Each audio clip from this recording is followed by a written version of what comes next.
Buenas tardes. Se durmió el gallo. Vamos a ser breves en la exposición para que tengamos tiempo de preguntas, respuestas. No tardemos tanto, nos regañan mucho porque se lleva mucho tiempo. Además, vamos a gira, vamos a visitar universidades del sistema Benito Juárez, de Michoacán, en el Estado de México. Vamos a una clínica de hemodiálisis de Toluca el sábado. O sea, es hoy, mañana y el domingo el desfile, que aprovecho para informar que va a iniciar temprano para que la ceremonia de Qatar del fútbol pueda verse más tarde, y el partido, porque no todo tiene que ser memoria histórica y política, sino también, ¿no?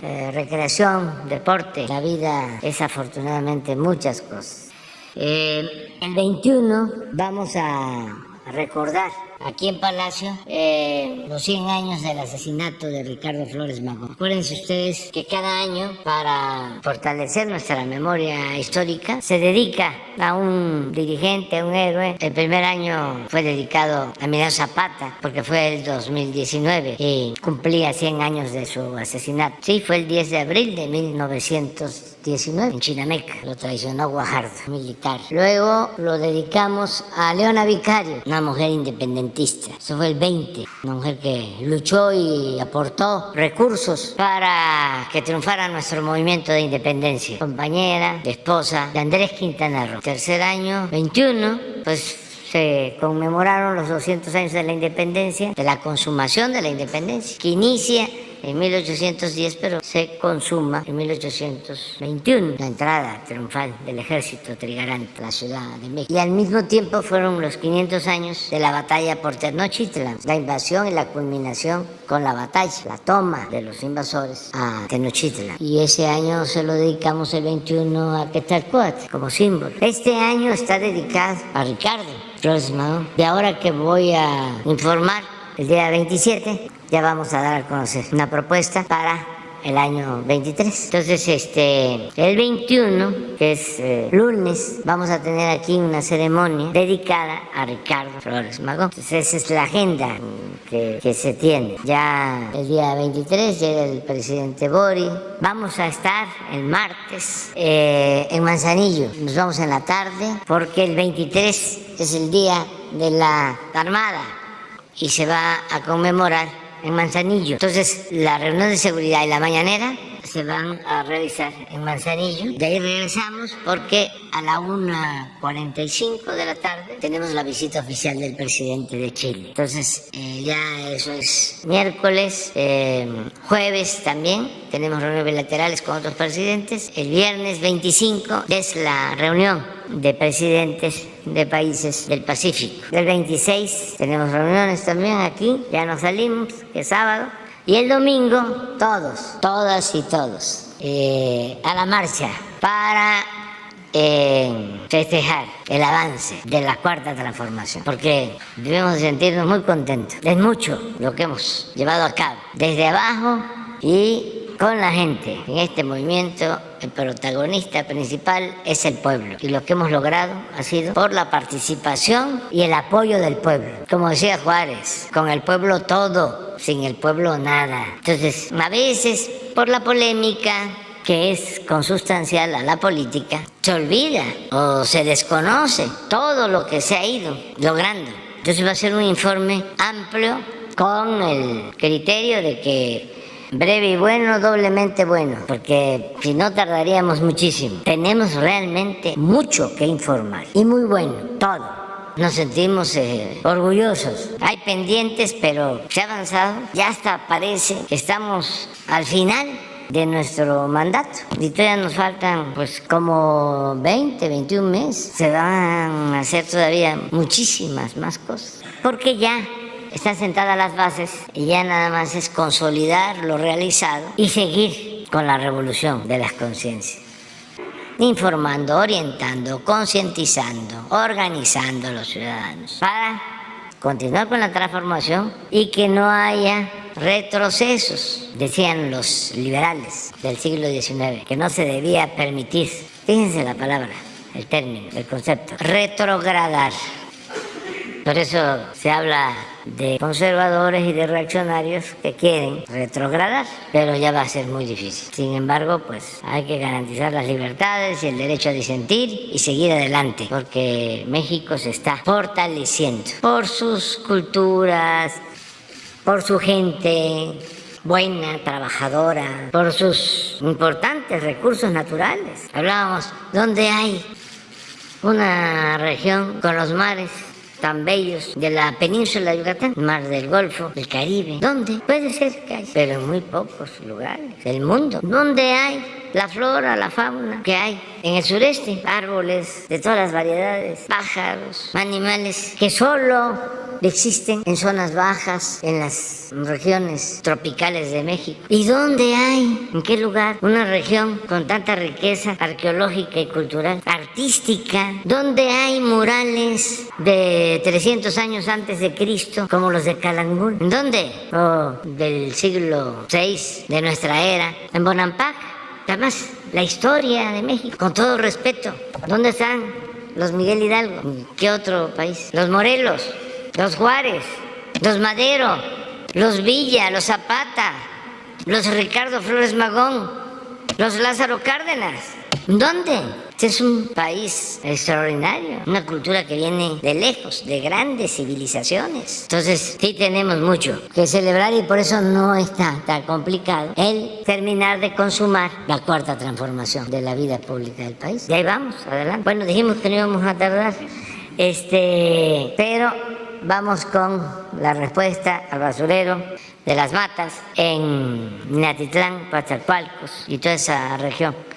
Y nos acompaña María Luisa Albores, secretaria de Medio Ambiente, y María Elena Álvarez Bulla, directora general del Consejo Nacional de Ciencia y Tecnología de CONACYT, porque están trabajando juntas para este tema, este asunto y muchas otras cosas. Entonces, ustedes tienen la palabra. Buenos días, con su permiso, presidente. Buenos días, compañeras y compañeros periodistas. Y también saludo a quienes nos escuchan o nos ven. Voy a ser breve para compartir un poco en qué vamos con este sitio de disposición para tener, en este caso, un manejo de residuos sólidos. Primero, compartirles que este fue un compromiso de campaña de nuestro presidente, el licenciado Andrés Manuel López Obrador, y sobre esto hemos venido trabajando. La siguiente, por favor. Aquí este es un esquema muy breve en qué vamos, y sí me gustaría compartir lo siguiente.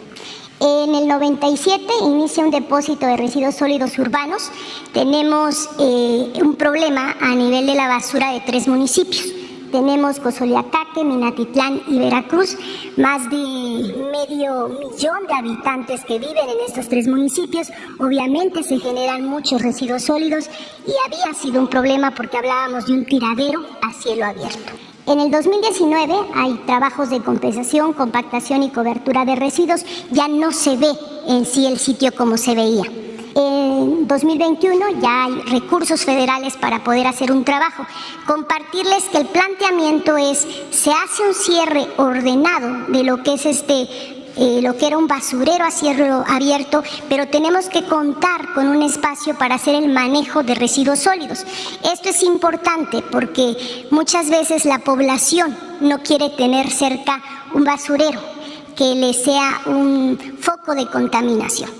En este sentido, decirles que técnicamente se revisó este basurero a cielo abierto, tenía muchos focos de contaminación. Se está buscando un espacio coherente técnicamente, pero también la población nos debe de ayudar en un sentido de tener el espacio adecuado a nivel de distancia para poder tener el sitio a donde colocaremos el nuevo manejo de residuos sólidos. La siguiente, hemos estado en diálogo permanente, trabajamos muy de la mano con CONACYT para hacer toda la cuestión de investigación y de la propuesta y del proyecto, capacitaciones, formación, pero también con el gobierno del estado de Veracruz, y tenemos que trabajar muy de la mano también con las autoridades de los 3 municipios. Compartirles también que el tema de lo que es las basuras, los residuos sólidos a nivel de las autoridades los manejan los municipios. Esto nos lleva también que como federación tengamos que tener una incidencia y un trabajo con las autoridades municipales, la del Estado de Veracruz y la federación. Estos son parte de los avances que tenemos. La siguiente. Y acá estos son los avances. Aquí podemos ver en unas fotos de junio, de octubre. Voy a mencionar brevemente qué es lo que llevamos en este tiempo. Para el 2022, caso Minatitlán, 720 viajes de residuos acarreados, 960 horas de tractor, 320 horas de excavadora, 40 metros cúbicos de lixiviados extraídos. En el caso de Cozoleacaque, 902 metros cúbicos de residuos conformados, 640 horas de tractor, 70% de avance en plataforma. En Coatzacoalcos, el 100% de despalme de vegetación, el 50% de avance de taludes y el 40% de avances de plataforma. Estos trabajos de saneamiento está planteado terminarlos en enero de 2023. Podemos ver algunas imágenes que dan un cambio de junio a octubre. La siguiente. Y estas son las acciones que tenemos en curso, el planteamiento y el compromiso que tenemos con nuestro presidente y también con estas tres poblaciones es que en 2023 nosotros podamos finiquitar la parte de la propuesta, o sea, un cierre ordenado. La siguiente, por favor. Y podemos ver, es la clausura, pero el cierre ordenado con monitoreo y también el poder emprender en el nuevo espacio, hacer un manejo de lo que es el residuo sólido. Con eso terminaría. Gracias.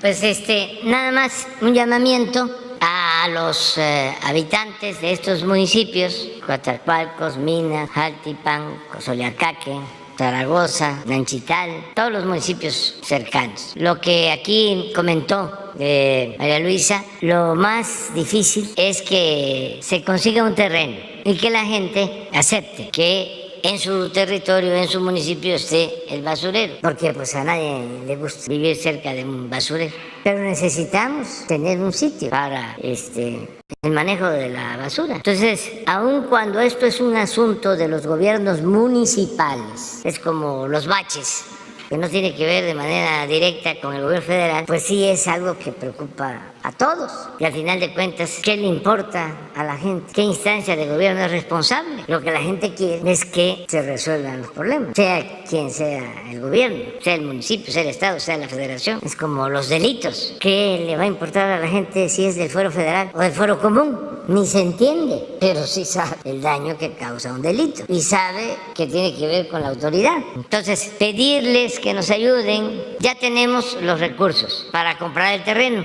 La ayuda es que no se aprovechen, que no quieran hacer su agosto. Los que tienen algún terreno, que no olviden que el dinero es del pueblo, el presupuesto no es del gobierno, es del pueblo. Ya esa mentalidad anacrónica de pensar de que es dinero del gobierno, hombre, ¿qué te andas preocupando? Súbele, y ahí puedes hacer un gran negocio, hasta puedes transar para que el avalúo salga arriba. A eso ya al carajo, eso se acabó. Y no es grosería lo del carajo, era un sitio allá arriba en el mástil donde ponían a los marineros de los barcos que se portaban mal, se iban al carajo. Entonces, que no se abuse.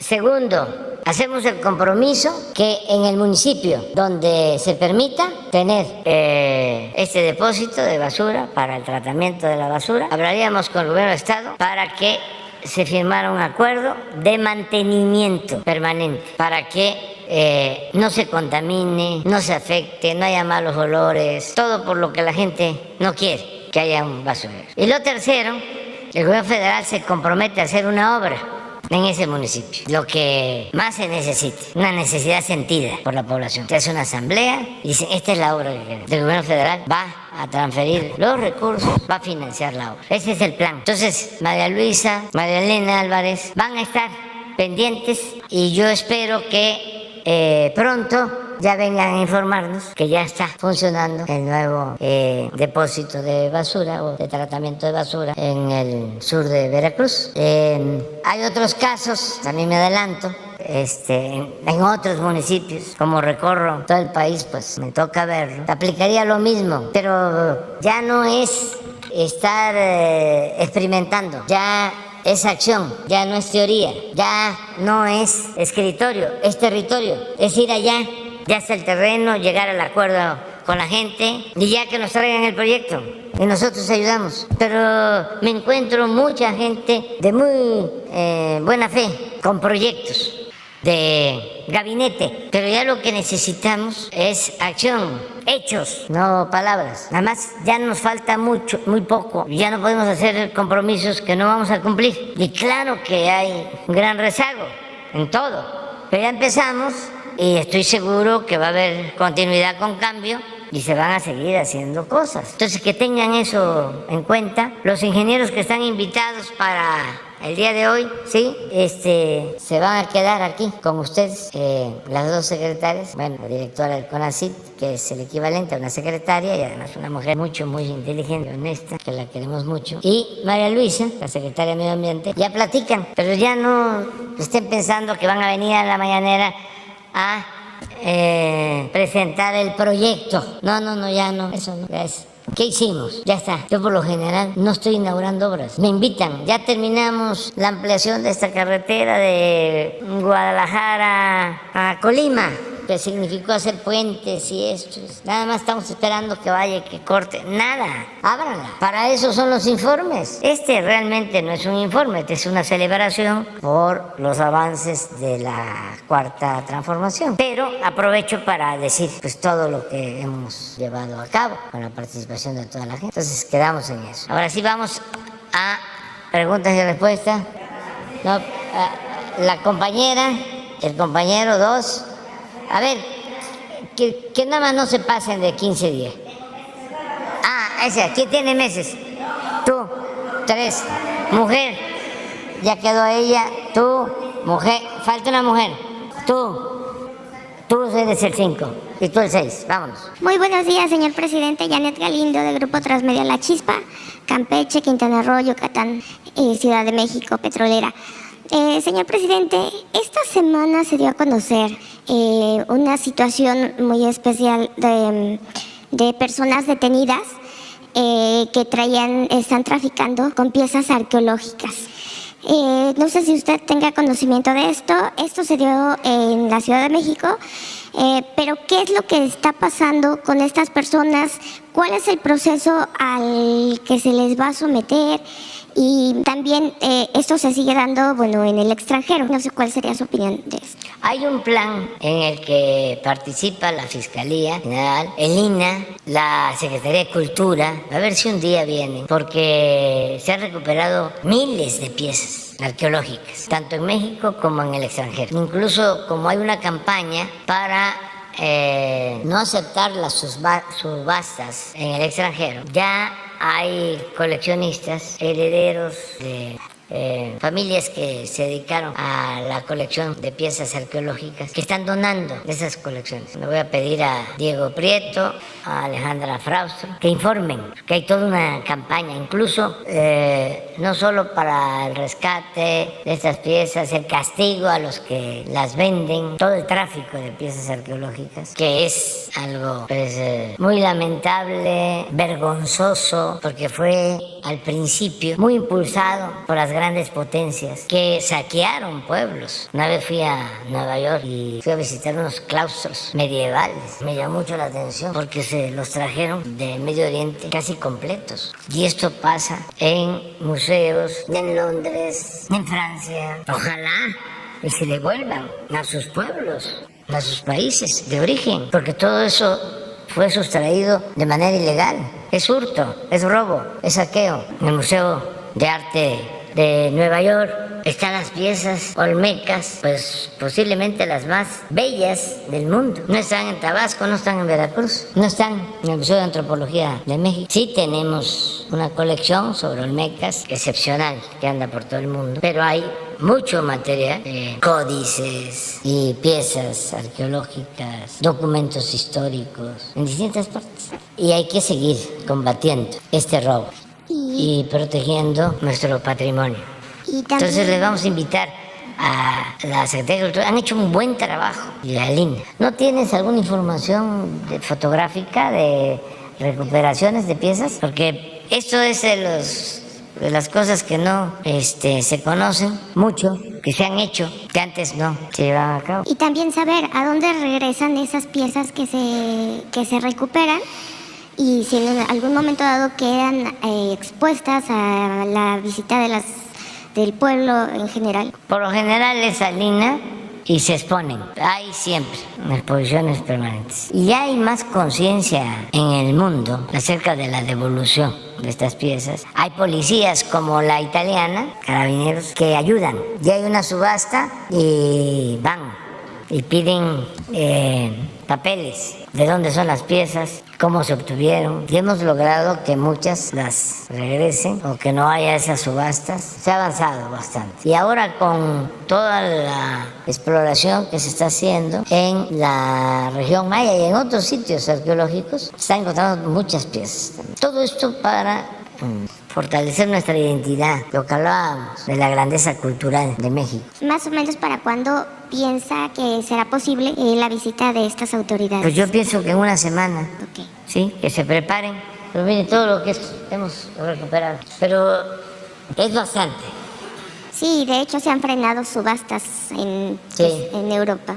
Una familia de Barcelona tengo una colección completa. ¿Por herencia, presidente, o por Sí, yo compra? creo que fue una herencia familiar y decidieron donar toda la colección a México. Tenemos, por ejemplo, han donado colecciones de moneda. Ahora que se rehabilitó el recinto Juárez de Palacio Nacional, hubo una donación de monedas. Y todo esto porque le tienen confianza al gobierno. Este gobierno... Porque antes se robaban todo. No hay que ser tan En este radical, gobierno- no hay que generalizar. Pero sí se robaban muchas cosas. Aquí hay piezas en donde está supuestamente un reloj antiguo, pero ya lo que tiene adentro ya no corresponde. Las lámparas. ¿De ayer? Ah, qué bien. Digo, qué bien que que lo estamos denunciando. Nos cuesta trabajo con los franceses. Sí, se resisten. Aprovecho respetuosamente. Porque hay cooperación. Por ejemplo, de Italia, mucho. Sí, y por eso le hicimos un reconocimiento. Pero los franceses son los más cerrados. No quieren, por ejemplo, en congresos donde se toca el tema, no firman ellos sobre la devolución del patrimonio cultural a los pueblos. esto no causa... Pero yo estoy seguro que van a cambiar. El presidente Macron es una gente pues muy apegado a la cultura, su esposa maestra. En algún momento dado no ha provocado esto algunas asperezas diplomáticas. En algunos casos, pero pues es nuestro patrimonio. 10,000 piezas recuperadas. Pero no nos adelantemos, vamos a que vengan y que nos informen. Es lo mismo, también aprovecho, porque ahora en Los Pinos, que es un espacio cultural, hay una exposición de bordados, tejidos, diseños de los pueblos originarios, de tejedoras, de artesanas, artesanos mexicanos, de las zonas indígenas, que muchas veces también les copian, les plagian sus diseños. Acaba de suceder algo de una marca famosa de moda que copiaron diseños de zarapes, de Saltillo y de Contla, Tlaxcala. Y esto se repite y se repite. Le plagian los diseños a artesanos indígenas de Hidalgo, Oaxaca, Chiapas, Guerrero, y ni siquiera el crédito. ¿Cómo poder frenar esto, señor presidente? Hoy hay un encuentro en Los Pinos, creo que hoy empezaba, ¿no? Ayer se inauguró. Sí, original se llama. Sí, para ese propósito, ir haciendo conciencia. Y no nos oponemos, o sea, que utilicen los diseños de origen prehispánico o de estos tiempos, de los pueblos originarios, de las mujeres tejedoras. No nos oponemos a eso, pero que les reconozcan Dar créditos. su trabajo intelectual, su creatividad, y que no haya plagios y que puedan usarlo, pero que lleguen a un arreglo con los creadores de algún tipo. Y si es una comunidad, con la comunidad. Si es una cultura, con toda la cultura. Si es un artesano en lo personal, una mujer, un hombre, pues con él, pero que no plagien. Bien. Okay. Gracias. Sí, y pasando a otro tema, señor presidente, ¿cómo va el gobierno con respecto a la descentralización de todas las paraestatales que se iban a pasar a diferentes estados? Aún se continúa con el plan de que para el 2023, que para mediados del 2023 ya estén las paraestatales en otros lugares establecidas, y no sé si se tiene contemplado también o cuánto es lo que aún se sigue gastando, pagando de rentas y demás gastos que contribuye todo esto. Sí, se ha avanzado mucho para ahorrar.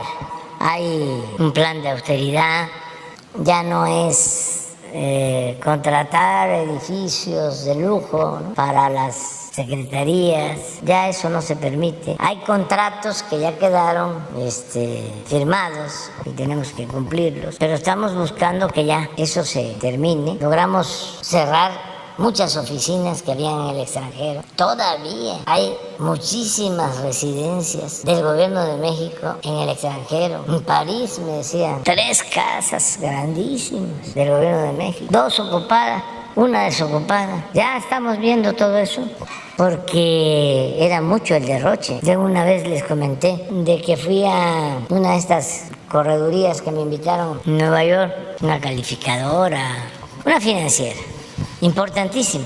Bueno, una vez encontré, ya también se los platiqué, en Bloomberg, al dueño, un hombre riquísimo de Nueva York, el dueño de esta agencia de noticias especializadas en materia económica financiera, con sus zapatos normales y su pantalón de mezclilla, su suéter, ahí trabajando en su oficina, pues no sé, como 10 metros cuadrados. Ya había trabajado de alcalde de Nueva York, y además con muchos recursos, con su computadora. Pues imagine usted la mentalidad de antes, el tamaño de las oficinas en nuestro país. Todavía hasta espantan, porque no hay nadie, pues. Pero el escritorio en la pared, ¿no?, y si entra en una puerta de por allá, y hay que caminar,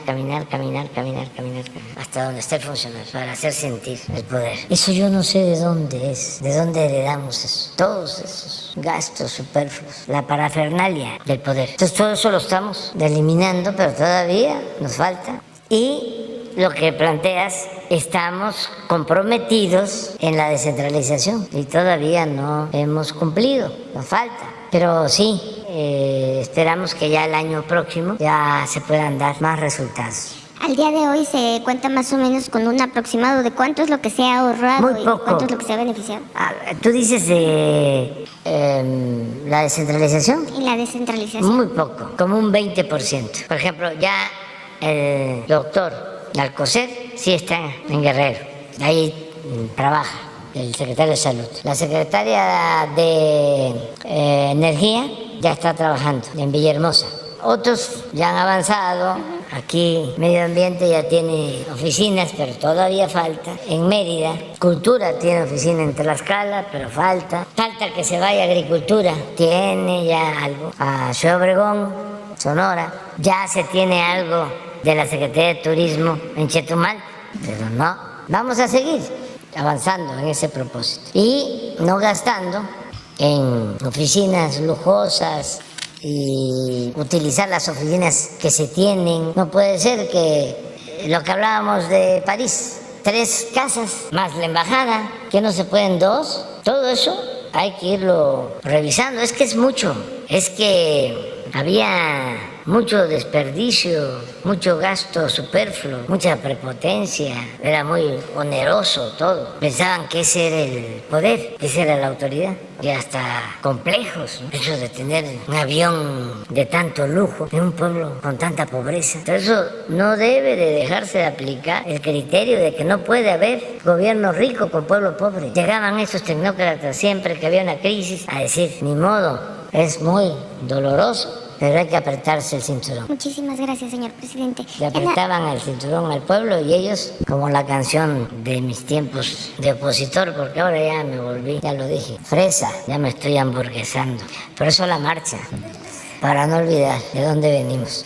El pueblo, pero en aquel tiempo, cuando estaba en la oposición, se decía: no te dejes engañar cuando te hablen de progreso. Nada más que había otro concepto, ¿no?, sobre la belleza. Antes estar pues con peso era estar hermoso, sano. Ahora ya no, ahora ya cambió.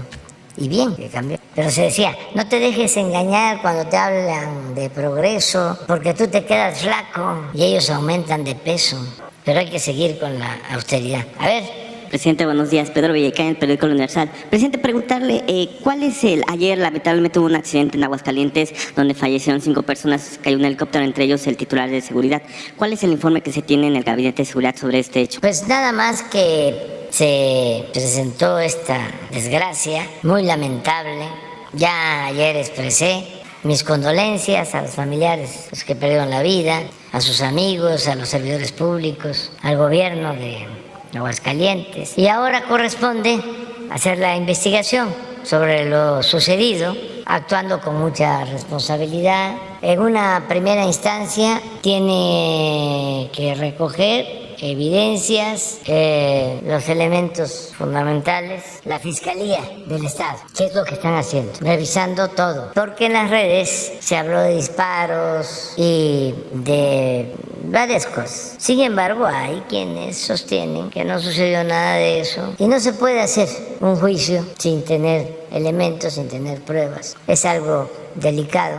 Entonces, está recogiendo toda la información la Fiscalía y luego lo que procede es que la Fiscalía General atraiga el caso. Ya hay una integración de una comisión de expertos que ya está trabajando en el asunto y se va a estar informando. Lo va a estar haciendo el gobierno de Aguascalientes en esta etapa y luego la Fiscalía, como corresponde. Presidente, ayer habló, exhortó a una avalancha de votos para las próximas elecciones. La oposición consideró que esto es una violación a la ley electoral y que se está adelantando a los tiempos y que, bueno, ya adelantó que se van a preparar algunas denuncias en su contra por este llamado. ¿Cuál es su opinión sobre esto? ¿Se violó la ley electoral? Yo no dije que sea una avalancha de votos, o no recuerdo, para un partido. Comentó que para en particular. O sea, parece redundancia, porque partido viene de parte. Es que cualquier partido, cualquiera que participe en un proceso de transformación, sea partido, sea bloque de partidos, coaliciones, la recomendación, ese es el debate con Krause y con Aguilar Camín, que por cierto, tienes que volver a poner a Aguilar Camín porque el video de ayer está censurado, suavizado. Tiene que buscar otro, en donde uno de los participantes dice: ¿y qué vamos a hacer? Así empieza, con el crecimiento del movimiento que encabeza López Obrador. Y él insulta, y eso no aparece en el de ayer. ¿No qué? No, el diálogo es muy importante. Entonces, yo lo que planteo, por experiencia y pensando en el país, y en lo que están haciendo los oligarcas en el mundo para limitar la democracia, yo lo que recomiendo es que no se esté pensando nada más en ganar la presidencia. Ayer me informan, por ejemplo, porque así está el modelo durante el periodo neoliberal. Esto no fue espontáneo. Buscaron atar a dirigentes que significaban la posibilidad de un cambio para los pueblos en contra de los intereses de las minorías. Dejar bien amarrados los cambios de las privatizaciones de bienes nacionales, hasta con despachos del extranjero, como lo hicieron con la reforma energética aquí. Desfiguraron, nada más que los constitucionalistas están en sueño, con todo respeto, pero con esas reformas llamadas estructurales, además de los artículos de la Constitución, los transitorios son otra Constitución. No dejaron nada a las leyes secundarias porque para la reforma a la Constitución se requiere de 2/3 partes. La reforma a las leyes es la mitad más 1. Ni modo que esto fue casual. Bueno, les decía yo, ayer me informan que no le dieron permiso los legisladores, el Congreso del Perú, al presidente para que asista a la reunión del Pacífico. Y yo soy el presidente de la Alianza del Pacífico y le tengo que entregar a él la presidencia. Y estos intereses creados que les molesta de que ganó una persona de la sierra, una persona que no es del conservadurismo, una persona que la insultan con actitudes racistas, que desde que llegó le han abierto juicios y juicios de todo, pero no tiene mayoría en la Cámara, porque todo esto lo fueron diseñando así los oligarcas del mundo, los dueños del mundo, o los que se creen dueños del mundo. Entonces, ¿qué es lo que yo planteo para México? ¿Qué hubiese sucedido si ganamos la presidencia y no tenemos la mayoría? O cualquier presidente, ¿qué pasa? No hace nada, se paraliza por completo el país, y mucho menos si se trata de hacer cambios. Antier hablé con el presidente Lagos de Chile, expresidente. Me decía que después de que se restablece la democracia en Chile, que ya no está Pinochet, para llegar a un acuerdo, se le permite al conservadurismo de Chile, encabezado por Pinochet, que tengan una especie de senadores especiales. ¿Cómo se le llamaba eso? Hubo en la época de Santana aquí, de personajes del conservadurismo con privilegios, no me voy a acordar, con facultad de veto. Entonces, dice, se acordaba en la Cámara de Diputados, vamos a apoyar a los ancianos de Chile. Decían todos, sí, ¿cómo no? Pasaba la iniciativa. Sí, es como un Consejo Supremo Conservador, algo así. De ahí, veto. Dice, bueno, ya había regresado Chile a la democracia, pero el control lo seguía manteniendo la derecha. Es a lo que me refiero cuando hablo de Pinochet, o la política de Pinochet sin Pinochet, o la política de Franco sin Franco en España, que es lo que quieren aquí, Krause y Aguilar. Entonces, a ver, vamos a quitarle, dice Aguilar, el Congreso. Imagínense si el presidente no tiene mayoría en la Cámara de Diputados, porque ahí sí no se requieren 2/3 partes, sino mayoría simple para la aprobación del presupuesto. No tiene mayoría el presidente. ¿Cómo logra la mayoría? ¿Cómo era antes? ¿Cómo le hacía Cárceles en la época de Calderón? 3 años, aprobación del presupuesto por unanimidad. ¿Pero qué pasaba? Habían moches, compraban a los legisladores porque les daban oficios de autorización para hacer obras. 3 ramos del presupuesto: deporte, cultura y reparación de banquetas y calles para los diputados. Una eminencia política, Cárcel. Me tocó decirle a los legisladores nuestros, es una vergüenza. Teníamos como 25 en ese entonces legisladores, pero también la mayoría. Pero voten en contra, no avalen el despojo, la corrupción. Entonces, un presidente pues no podría tener un programa de apoyo a adultos mayores, de apoyo a becarios. Bueno, no estoy hablando al tanteo. Cuando presentamos la iniciativa para que la pensión de adultos mayores se elevara a rango constitucional, los del PAN votaron en contra.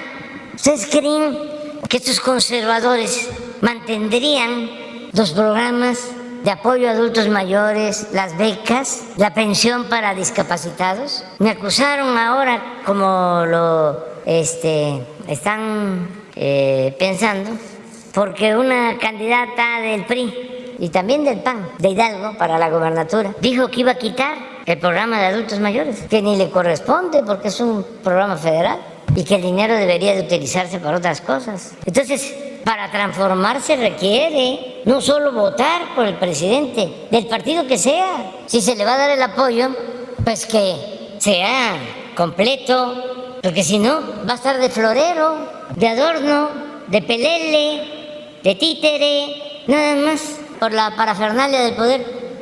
ciudadano presidente, señor presidente. Porque así lo quieren, así los tenían, que así quisieran que fueran los presidentes, sus empleados. Y el presidente de México solo debe de tener como amo al pueblo, solamente al pueblo. Entonces, eso fue lo que planteé. Dije, si van a votar, pues no estén pensando, a ver, para presidente, porque ¿cuál es la campaña de ellos? No le des tanto poder al presidente, porque se va a volver dictador. Ay, nanita, ¿cómo se vuelve dictador un presidente en estas condiciones, con esta nueva realidad? Si no hay reelección, que ellos promovieron. Ustedes saben que pueden elegirse los diputados por un periodo y vuelven, y se pueden reelegir. ¿Quién aprobó esa reforma? El conservadurismo. Y estuvieron a punto. Salinas acarició la idea, quiso convertirse en jefe máximo.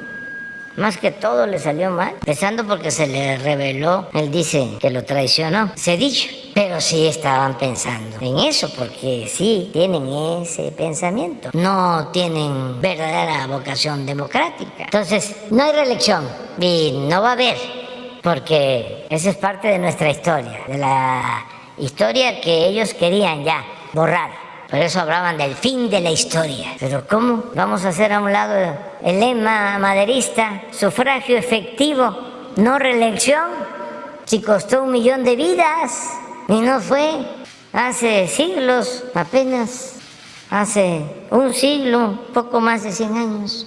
Acaba de pasar. Eso primero. Segundo, ¿que ya no está la revocación del mandato? Si se deben de preocupar todos por eso, porque a los 3 años hay un presidenta que se olvida del pueblo, que actúa de manera arbitraria, que levita, que no resiste las tentaciones del poder, porque no tiene ideales, porque no tiene principios, porque no le tiene amor al pueblo. Pues existe el mecanismo para quitarlo a los 3 años. ¿No sirvió? Vámonos, consulta. ¿Quieres que siga o que cambiemos? Eso ya está en la Constitución y estoy seguro que se va a aplicar algún día. Otra cosa que también no se sabe mucho, pero ya el presidente no tiene fueros como era antes. Yo ya puedo ser juzgado por cualquier delito, como cualquier ciudadano. Todo eso es lo que vamos a recordar y a celebrar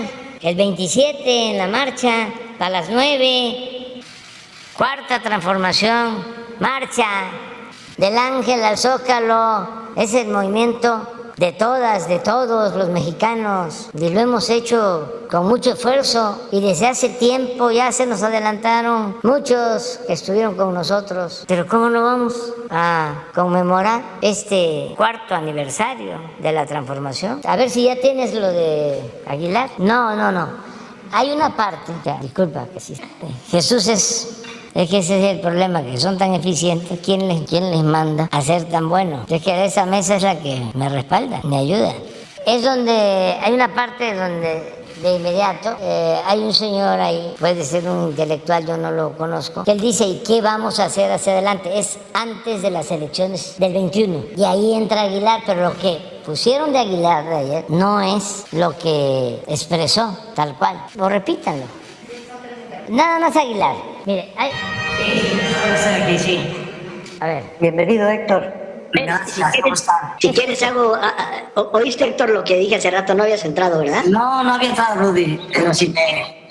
Déjame hacer. ¿Cómo dice? ¿Qué quiere hacer? ¿Qué vamos a hacer? Eso es. Ahí es. ¿Qué vamos a hacer? Y a ver, ahora sí, pongan a Héctor. De lo que les comenté, porque en ese aspecto tú eres una gente importante. Ayer comentábamos entre algunos de nosotros el gran descontento que tenemos y que existe por la administración del presidente López Obrador, ¿no? Y la verdad no estamos equivocados, estamos en la unidad. Por más que le quieras pensar las partes buenas, bueno, pues las partes malas rebasan por mucho a lo bueno.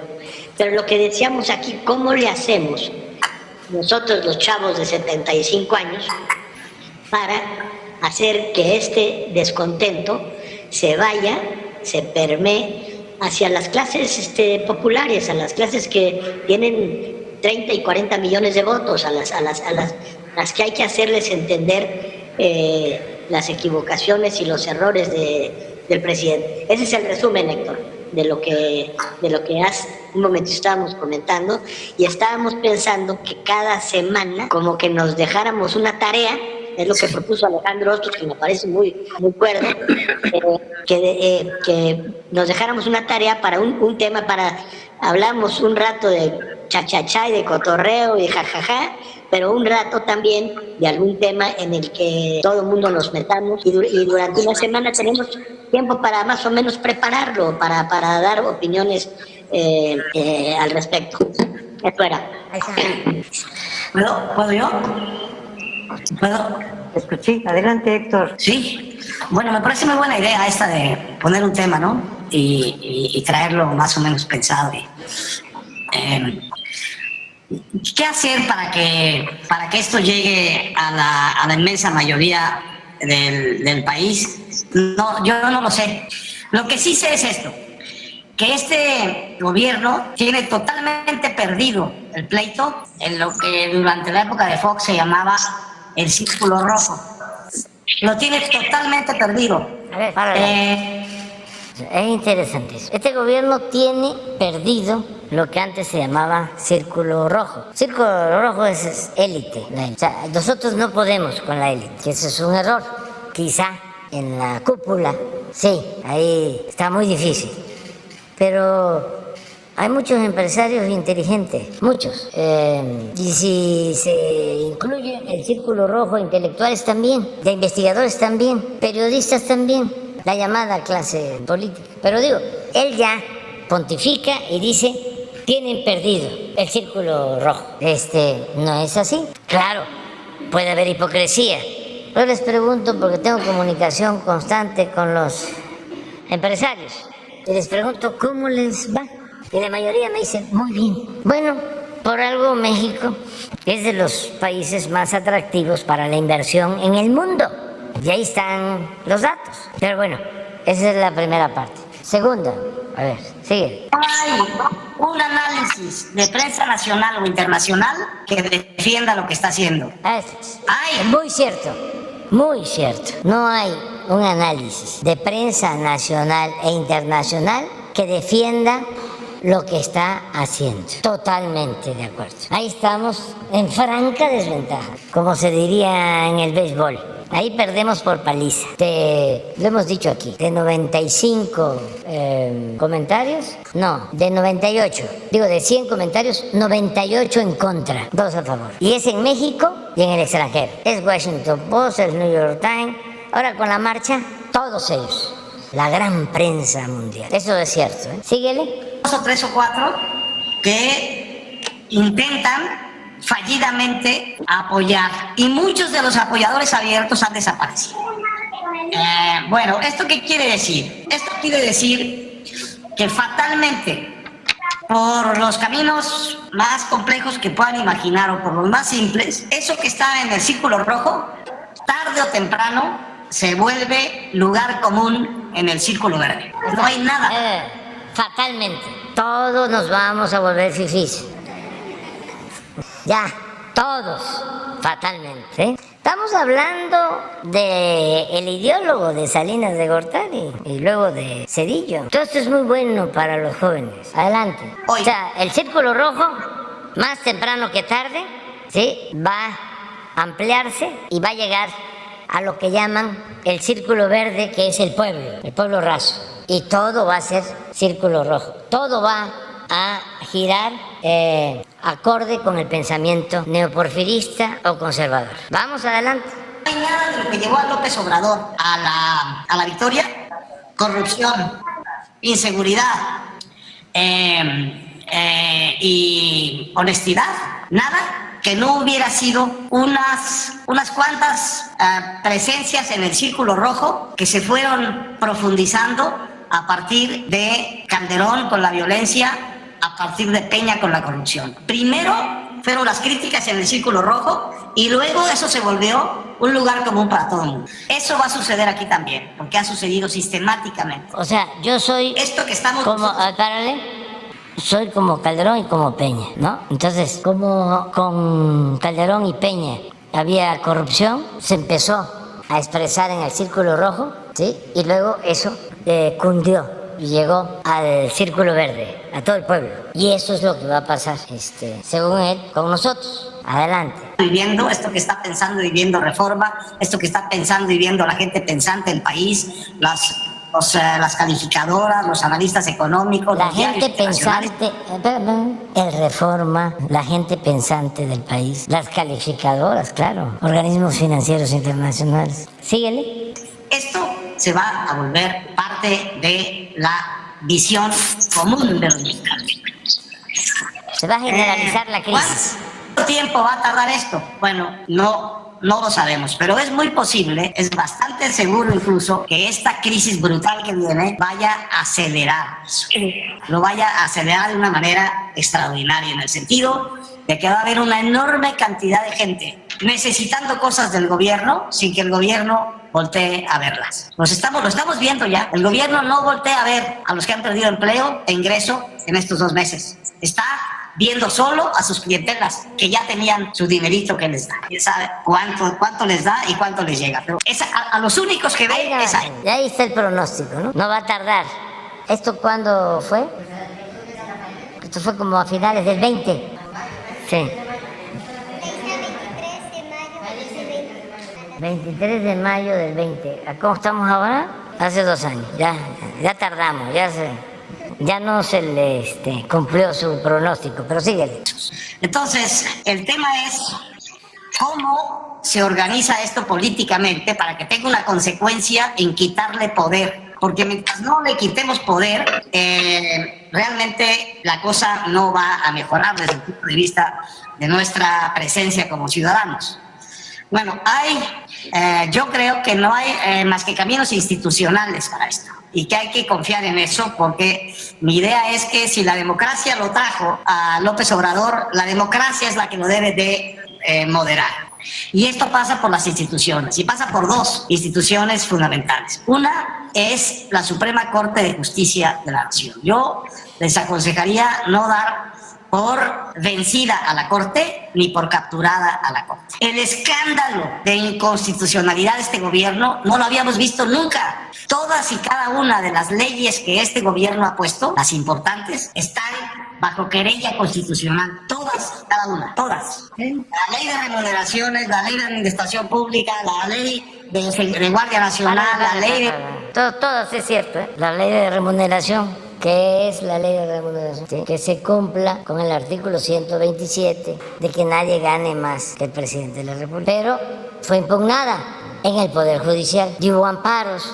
Y por eso hay quienes ganan más que el presidente. Y así muchas otras. La eléctrica, y tiene razón en lo que está planteando. Y se ha convertido en una barrera para la transformación hasta cierto punto del Poder Judicial. Nada más recuerden cuántos amparos se presentaron para que no construyéramos el aeropuerto Felipe Ángeles. Cuántos amparos para que no construyéramos el Tren Maya. ¿Cuántos amparos para que la Guardia Nacional no se constituya ni dependa de las Fuerzas Armadas? O sea, ahí no ha sido fácil. Ustedes saben que son 11 ministros. Cuando hay una controversia constitucional, cuando se declara que una ley es inconstitucional, hay que acudir a la Corte. Y para declarar inconstitucional la ley se requiere mayoría absoluta, no solo mayoría simple de los ministros, igual que en el Congreso. En este caso, de 11 se requieren 7, 8. Afortunadamente, en todas las controversias, hubo una muy importante, la eléctrica, que no pudieron declarar inconstitucional porque era la defensa de las empresas extranjeras y salió adelante. Y así tenemos otras, pero es cierto. Sí, a ver, ¿cómo lo paramos? Con el Poder Judicial. Adelante. La fuerza, la ley de extinción de dominio, todas. Y sus obras, la cancelación del Naim y la creación del Santa Lucía, hay amparos contra ellas. Entonces, hay un trabajo que hacer muy serio con la Suprema Corte de Justicia, con los 11 ministros, porque no solo es que sean no solo que estén sujetas a querellas constitucionales estas leyes del presidente, sino que son groseramente anticonstitucionales. De manera que ningún ministro, ningún abogado con un mínimo pundonor puede aprobar eso y argumentar quién sabe qué para decir que eso es constitucional. Para decir que la ley de extinción de dominio, que te puede llevar a la cárcel porque sospechen que tu patrimonio es ilícito o viene de un negocio ilícito, por sospecha te puedan meter a la cárcel sin derecho a fianza. Eso es directo contra las garantías individuales de la Constitución. O sea, les cuento la historia, y él la sabe bien. Cuando Salinas se consideraba delito grave la corrupción, estaba en el Código Penal, entonces lo reformaron y dejó de ser delito grave la corrupción. De Salinas hasta que llegamos. Pero se atrevían, con la hipocresía que los caracteriza, a hablar de la creación de comisiones, de organismos autónomos para el combate a la corrupción, cuando no estaba tipificado como delito, que en el tiempo que reformaron el Código Penal en la época de Salinas fue una ocurrencia, una casualidad. Entonces, ¿cómo ahora vas a ver cárcel para corruptos? Adelante. Una de las cosas. Está buenísimo. Hay un pleito institucional que dar en la Suprema Corte, y no es un pleito que será en parte en la prensa, pero será sobre todo en corto con esos ministros, llevándoles la voz de la sociedad que está y debería estar realmente asustada y alarmada con la barbaridad constitucional o inconstitucional en que vivimos hoy los mexicanos. Esa es la primera oportunidad. Todo lo que puedan ustedes canalizar hacia la Suprema Corte es espacio bien ganado, porque con dos, no digo todas, con dos de esas leyes que ha puesto este gobierno, que la Corte le eche abajo, lo regresa al estatus de un presidente normal y lo obliga a hacer una cantidad de cosas que probablemente no puede hacer y va a estar en situación de ilegalidad mucho tiempo. Esa es la primera. No ha y la habido segunda problema son de nada. La Corte ha resuelto a favor y hemos sido respetuosos de la legalidad. las elecciones del año 21.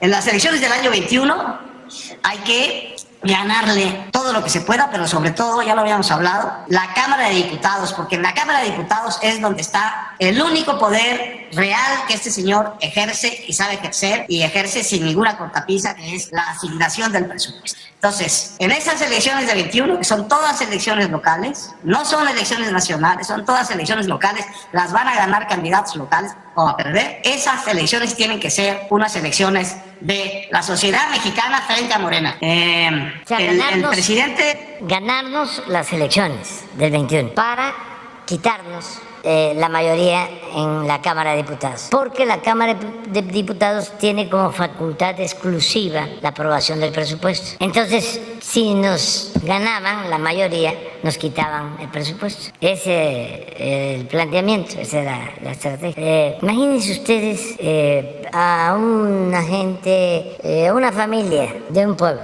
que le está llegando lo que antes no recibía, porque estos se robaban el presupuesto. Héctor era atendido más que bien, vivía y vive colmado de atenciones y de privilegios. Pues un intelectual orgánico de un gobierno autoritario y corrupto, pues es bien atendido. Entonces, imagínense que va a votar esa familia que está recibiendo becas para sus hijos que nunca recibía, que está recibiendo una pensión para adultos mayores que nunca recibía, que está recibiendo una pensión para una niña, para un niño con discapacidad que nunca recibía, que si es campesino está recibiendo un apoyo para que siembre, si es pescador lo mismo, si como se va a convertir en realidad, si es una gente humilde que no tiene atención médica, va a poder ir a un hospital y ser atendido por médicos, por especialistas, y todos los análisis y todas las medicinas las va a recibir de manera gratuita. ¿Qué les daban al pueblo? Nada. Solo volteaban a ver al pueblo cuando ven elecciones y repartían migajas. Pero estos están pensando que el pueblo es tonto. No. Tonto es el que piensa que el pueblo es tonto, con todo respeto. Ahora en el festejo voy a dar a conocer datos. Hay 35 millones de hogares en México, les adelanto uno. Y en 30 millones llega, cuando menos, un apoyo o una porción del presupuesto nacional. ¿Cuándo sucedía eso? De 35 millones a 30 millones de hogares. Y los 5 millones que faltan, también de manera indirecta se apoyan, porque hay más empleo que nunca. Ya ha aumentado el salario más que nunca. Ya ha llegado inversión extranjera más que nunca. Y el promedio de salario es el más alto, como nunca. Y en el concierto de las naciones, México está en primer lugar entre los países con más apreciación de su moneda con relación a Estados Unidos, lo que no se veía en 50 años. Entonces, de que se requiere quitarnos el Congreso para cambiar la política y que de nuevo los bienes de la nación, de todos, pasen a las minorías nacionales o extranjeras, o que el presupuesto también sirva para beneficio de las minorías o para cooptar a intelectuales y a periodistas, aplaudidores, alcahuetes del régimen de corrupción. ¿La gente va a querer cambiar? No, pero ya se probó, porque él hizo una apuesta de que íbamos a perder la mayoría en el Congreso en el 21. Síguele. Salvador está en una aceleración muy impresionante de sus decisiones respecto de su proyecto. Y cada vez vemos más claramente que su proyecto es realmente un proyecto, como dice uno de sus colaboradores cercanos, que no es un proyecto de transformación, es un proyecto de revolución. Entonces él quiere borrarlo todo y empezar de nuevo. Eso es un delirio, eso es imposible hacerlo ni a balazos, ni las revoluciones violentas que han destruido un Estado han podido cambiarlo todo. Es imposible pensar que lo puedes cambiar dentro de la estructura de un régimen democrático, como a pesar de todo es el mexicano, porque solo... Eso es importantísimo. Esa era la apuesta, de que no íbamos a poder llevar a cabo una transformación de manera pacífica. Recuerdo que lo dije muchas veces y lo reafirmé en mi acto de cierre de campaña en el Estadio Azteca. Dije, esta va a ser una transformación como la independencia, como la reforma, como la revolución, nada más que pacífica, pero igual de profunda como fueron esas transformaciones, porque vamos a arrancar de raíz el régimen de corrupción, de injusticias y de privilegios, de manera pacífica. Y eso es lo que estamos logrando. Por eso, ¿cómo no vamos a celebrar el 4º año? Porque para él, ni a balazos. No, si no se necesitan los balazos ni la violencia. Este es un movimiento que ha sido, es y seguirá siendo pacífico. ¿Y dónde está la fuerza? En el pueblo. Si se cree de que el pueblo no cuenta, pero que además es irracional, no, pues entonces se llega a esa conclusión. Pero si se le tiene amor al pueblo y se le tiene confianza al pueblo y se sostiene, aunque les moleste mucho, de que el pueblo es sabio, porque los sabios son ellos en su concepción, pues claro que se puede transformar. Y si se agrega que vivimos en un país heredero de grandes civilizaciones y culturas y creemos en eso, no estamos pensando que son mejores los de afuera, que es mejor lo universal que lo nuestro. Nosotros estamos equilibrando lo universal con lo nuestro. Se está dando ese injerto. Nada más que, como decía Martí, vamos a traer lo universal, pero el tronco debe ser el nuestro. Y con la historia que tenemos y las enseñanzas, ¿en dónde vamos a buscar experiencias, a extrapolar experiencias? Si aquí las tenemos, pero vamos adelante. Te aguantas, ¿eh? Porque es muy bueno esto. La gente tiene mucho poder, no se puede. Eso es imposible. Y conduce a decisiones tan estúpidas como las que hemos visto tomar recientemente, de ir cancelando este ya hechas, pues en cervezas, sí, pero también en energía eléctrica. Y no quería que se cancelara la planta de cerveza de Mexicali. Y no es que es demócrata.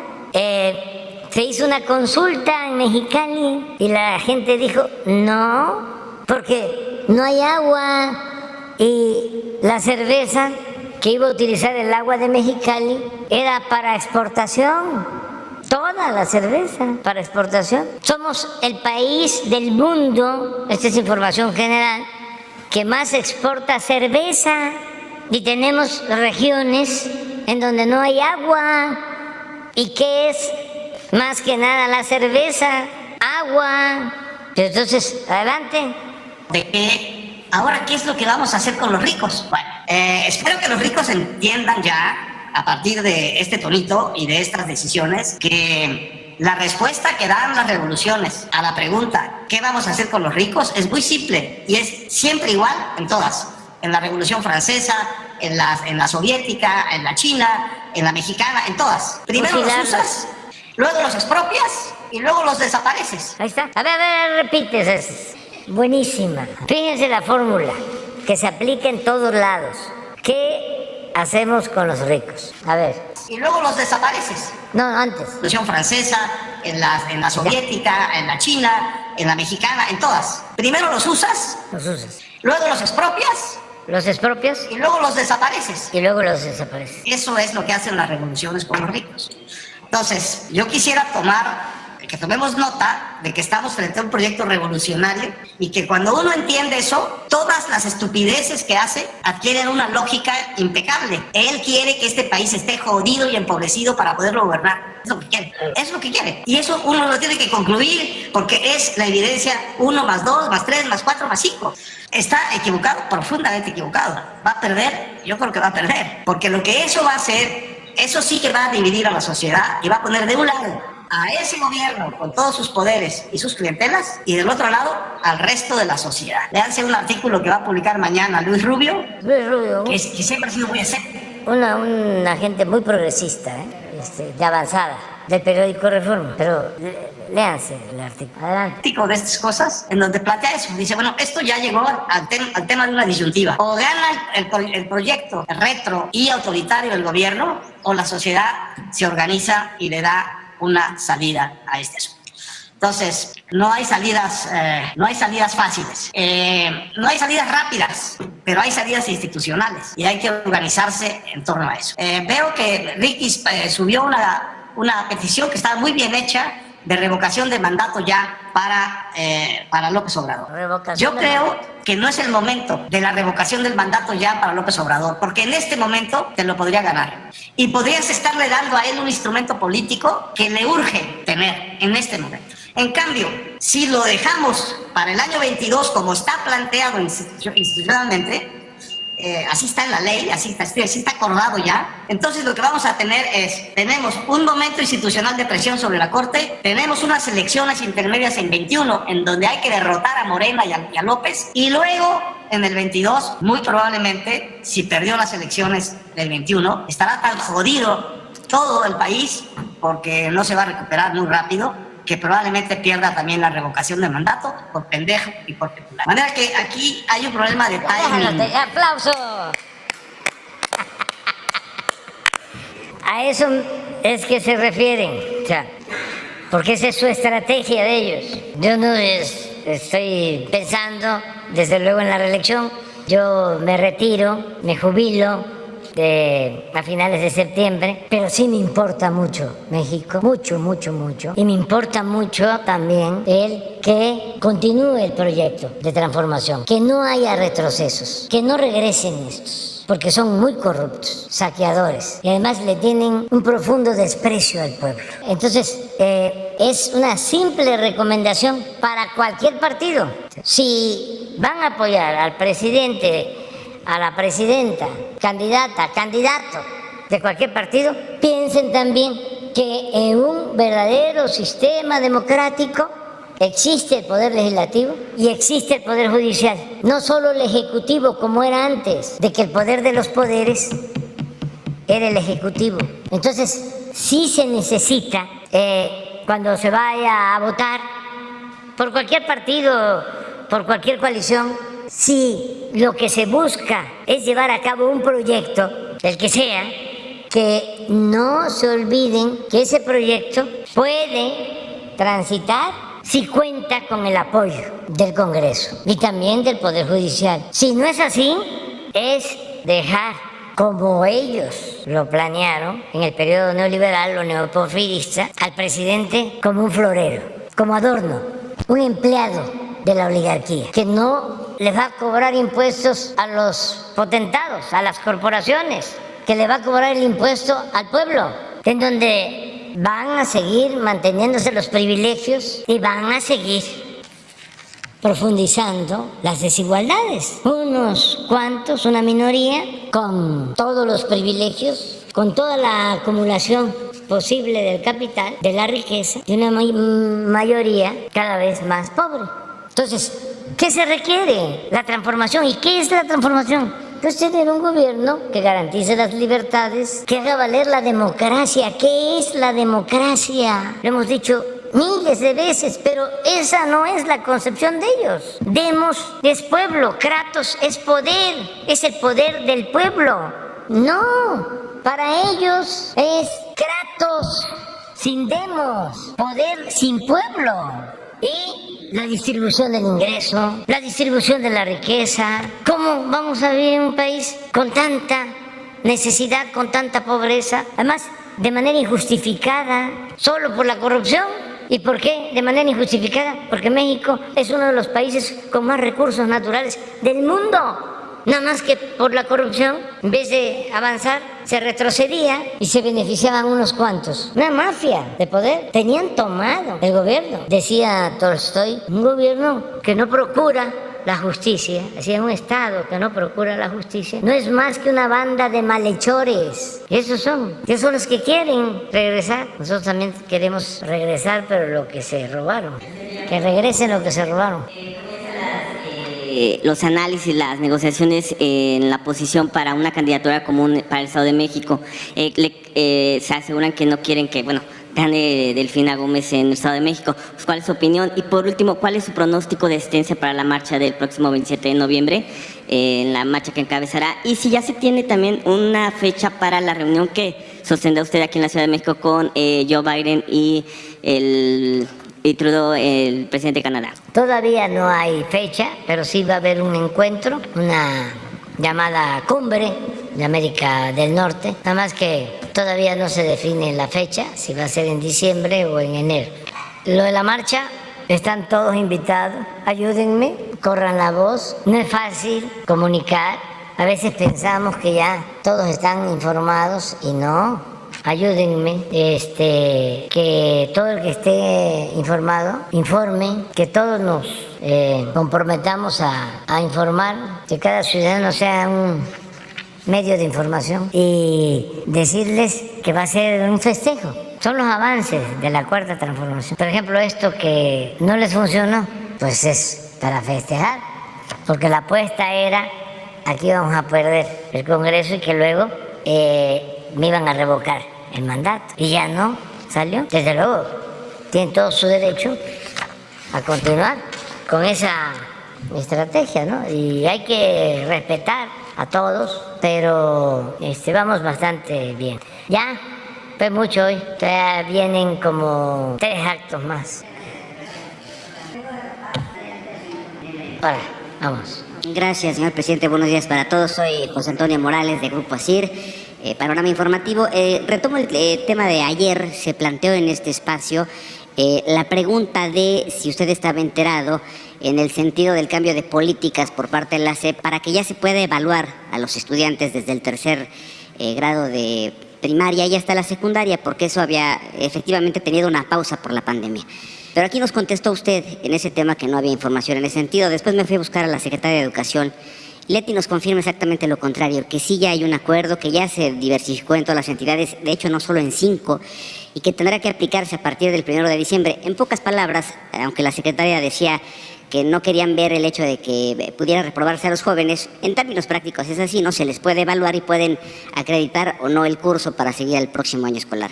¿Qué piensa usted y por qué no se le había informado? ¿Por qué no tenía usted los datos, presidente? Bueno, porque las secretarias y secretarios tienen libertad y ellos actúan con criterio, les tengo toda la confianza y no todo me lo informan o no todo me lo consultan. Hace un día, 2 días, hablaba yo de que en la ONU se votó algo que va en contra de la política de neutralidad de México. Se votó para que Rusia pague los daños a Ucrania cuando nosotros no nos metemos en eso. Pero pues no voy a estar pendiente de todas las asambleas de la ONU. Se supone que hay una política definida en la Constitución y tenemos que apegarnos a eso, de no intervención, de autodeterminación de los pueblos, de solución pacífica de las controversias. Y además hemos venido sosteniendo esa política y la vamos a seguir sosteniendo. Y lo aclaré porque pues sí, no quiero que el día de mañana se piense que es un doble discurso. No, nosotros en el conflicto Rusia-Ucrania actuamos con neutralidad y por eso nos respetan todos. Entonces lo que me dices de lo de las clases, de las evaluaciones, pues sí. ¿Y qué opina usted sobre esta postura? Es decir, ya cambiar la medida, ya poderlos evaluar, ya poder decir tú no tienes, digamos, los conocimientos, tienes que repetir año, etcétera. Pues Leti es maestra y además las decisiones que tienen que ver con la política educativa se aprueban por un consejo de expertos, de pedagogos. Si esa política está, vamos a decir, avalada, apoyada por ese consejo y también por la secretaria de Educación, pues yo la apoyo. Pero no soy todólogo, no soy sabelotodo. Yo tengo experiencia y tengo una profesión. Soy licenciado en Ciencia Política y Administración Pública. Pero si me toca un tema de María Elena, no, por eso está María Elena, que ella es la experta. Correcto. Ustedes me preguntan sobre cuál es el modelo económico que estamos aplicando, te contesto muy bien. Incluso es una aportación, es algo inédito, que no se dice patentar, pero sí vamos a dejarlo muy bien definido, porque no tiene que ver con la política neoliberal que han venido imponiendo y que ha resultado un fracaso. Es algo nuevo, completamente nuevo. Tal vez hubiera valido la pena que una postura tan importante como ese, que los jóvenes ya pueden o no pasar de grado, hubiera sido informada aquí en La Mañanera, que es un espacio, como usted lo ha comentado, que tiene muchas repercusiones, ¿no? Todo el mundo escucha o ve La Mañanera. Eso por una parte. Pero ¿quién sabe qué hubiesen dicho ustedes? ¿Cómo? ¿Quién sabe qué hubiesen dicho ustedes? O sea, no sé tú, ¿sí? Pero como tenemos a todos los medios en contra, ¿sí? Es muy difícil que se informe sin editorializar. Te estoy hablando con respeto y franqueza. Que a veces dicen una cosa y ¿qué creen que dijo el presidente el día de hoy? Ahí va. Sacan de contexto las cosas y otros inventan, pero así es la mayoría de los medios de información, con honrosas excepciones. Y también, para no generalizar, en abono a los trabajadores de los medios, la política editorial la definen arriba y está en función de intereses económicos. O sea, me ha tocado ver cómo despiden a un trabajador de los medios si no acata una orden. Es de lo menos democrático que hay el manejo en un medio. Es vertical y se corre el riesgo de perder el trabajo. Muchos tienen que actuar así porque de eso depende sus ingresos y la familia. Y es una desgracia. Estamos viviendo un momento estelar en la vida pública de México. Uno de los momentos históricos más importantes, con una prensa decadente. Oiga, increíble. Hablando Por de eso información, estoy esperando que ya va a empezar el Mundial. Y ahora voy a ver la televisión. hablando de información correcta, ya me voy. ¿Le informaron de la apertura del hotel del aeropuerto, presidente? ¿Le informaron de la apertura, de la inauguración del hotel del aeropuerto? ¿Es cierto que ya está? Sí, parece que ya se inauguró. ¿Pero se va a inaugurar en funciones o entrará en funciones hasta después? Porque me parece que hay una fecha para mañana y luego no va a entrar. O sea, ¿se inaugura o no? ¿Entra en funciones o no? No tengo la información completa, pero hoy mismo te la damos a conocer. Pero sí ya está el hotel del aeropuerto Felipe Ángeles. Y cada vez más gente utiliza ese aeropuerto. Ya hay un promedio de cerca de 9,000 pasajeros diarios. Hoy estaba yo viendo en la mañana un mensaje de Ricardo Salinas Pliego, que se fue, no sé a dónde. Pues a Qatar. y salió del aeropuerto Felipe Ángeles y hizo una toma. Y es un aeropuerto de primera.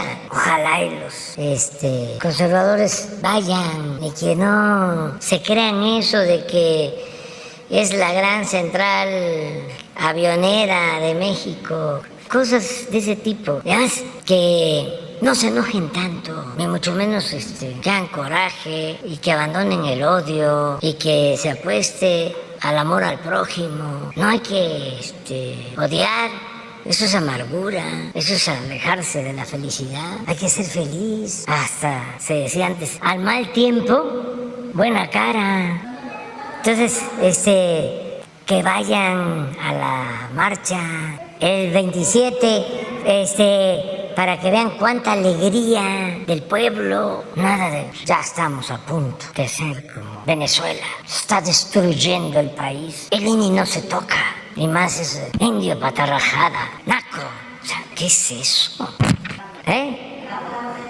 Sí, cuando yo tenga posibilidad de hacerlo. Es que no tengo necesidad de acreditar algo que es una gran obra. O sea, ese es el problema de nuestros adversarios. Agarran malos pleitos. ¿Cuándo van a poder decir que no funciona, que no sirve el aeropuerto? O sea, es una gran obra, nos ahorramos muchísimo. El hacer el aeropuerto en el lago de Texcoco era construirlo en el peor lugar del Valle de México. Se hunde esa zona en particular, porque ahí desembocan como 10 ríos. Se hunde como 30, 50 centímetros por año. Miren cómo está el actual aeropuerto de la ciudad. Tenemos que estar invirtiendo por hundimientos diferenciados que hay en el terreno. Pero son dos cosas. Era el negocio que tenían, negocio inmobiliario, porque iban a cerrar el actual aeropuerto, 600 hectáreas. Iban a cerrar el Santa Lucía, 2 aeropuertos. El Santa Lucía, 2.300 hectáreas y 703.000 hectáreas. El Santa Lucía lo construyeron, creo que en los años 50, 60. Sus pistas como base aérea de concreto intactas, porque es suelo firme. Bueno, ¿qué iban a hacer con el aeropuerto de la Ciudad de México? Un desarrollo inmobiliario que iba a ir, imagínense la pista, una gran avenida hasta el nuevo aeropuerto, como un Santa Fe. Y iban a cerrar 2 aeropuertos, el aeropuerto de la ciudad, la Terminal 2, pues creo que la terminó Fox, 11,000 millones de pesos tirados. Nada más el hangar presidencial para guardar el avión presidencial, que lo hicieron en el gobierno del presidente Peña, 1,000 millones. Y se iba a tirar. Entonces, unos están enojados porque era el negocio.